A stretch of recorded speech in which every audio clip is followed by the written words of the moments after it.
तो कैसे हैं आप लोग। हेलो एवरीवन, তোমরা তো সবাই আমাকে চেনো। সো আজকের ব্লগটা কি তোমরা কি জানো জানো জানো জানো না তো? আরে মনীষা, তুই না বললে ওরা কি করে জানবে? হ্যাঁ, সেটা অবশ্য ঠিক, কিন্তু এক সেকেন্ড, তুই আমাকে কি বলে ডাকলি? তোকে কতবার বলেছি না তুই আমার নিকনেম বলে ডাকবি না। আমার এত সুন্দর একটা নাম আছে, সেটা বলে ডাক। তা নেই, আর একদম কিন্তু আমার ওই নিকনেম বলে ডাকবি না। আমাকে ওই নামে কেউ চেনে না, বুঝেছিস? ওকে সুতৃষ্ণা, এবার ঠিক আছে? ঠিক আছে। সো আমি কোথায় যাচ্ছি তার জন্য তোমাদেরকে পুরো ব্লগটা দেখতে হবে। তবে এইটুকু বলে রাখছি, আমি যার কাছে আছি সে কিন্তু one of my special one, একজন জিগারকার টুকরা। কি তোমরা কি ভাবছো? তোমরা যে স্পেশাল ভাবছো সে স্পেশাল নয়। ওই সাথে কি আর কোনো স্পেশাল হয় না নাকি? সো আমি কোন স্পেশালের কথা বলছি তার জন্য তো পুরো ব্লগটা দেখতে হবে। তার আগে আমি না ড্রেস চেঞ্জ করে আসি, ওকে? সো আমি তো রেডি হয়ে চলে এসেছি, আর আমি না অত মেকআপ শেকআপ কিচ্ছু করিনি। হ্যাঁ দেখাই যাচ্ছে। তুই চুপ করতে দেখতে পাচ্ছিস আমি না লিপস্টিক ছাড়া আর কিচ্ছুই পরিনি, ঠিক আছে? আর ক্যামেরাটা না আমার ন্যাচারাল ক্যামেরা। তো বেশি কথা না বলে চলো যাওয়া যাক, দেরি হয়ে যাচ্ছে তো।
হাই তোমরা এতক্ষণ যে ভিডিওগুলো দেখলে সেটা হচ্ছে আমার বেস্ট ফ্রেন্ডের ভিডিও ছিল।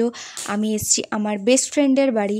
ওদের এখানে জগদ্ধাত্রী পুজো হয়, খুবই বড় করে হয়, ধুমধাম করে। তার জন্য আমাকে ইনভাইট করেছিল। তোকে ইনভাইট না করলেও তুই আসতিস। হ্যাঁ, সে অবশ্যই তুই ঠিক বলেছিস।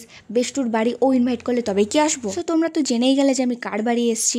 তো তোমাদের যদি আজকের আমার এই ব্লগ ভিডিওটা ভালো লেগে থাকে তাহলে লাইক কমেন্ট শেয়ার করে দেবে। তোমরা যদি ইউটিউব থেকে দেখছো তো সাবস্ক্রাইব করে দেবে, অ্যান্ড তোমরা যদি ফেসবুক থেকে দেখছো তো ফলো করে দিও।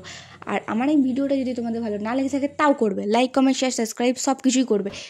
ভিডিওটা এসে দেখে চলবে, আমার অর্ডার করবে, ঠিক আছে? এখনকার জন্য বাই, টাটা, গুড নাইট, রাখছি। 10টা বেজে গেছে, আমি ঘুমাতে চললাম। Tata tata tata, bye bye bye bye.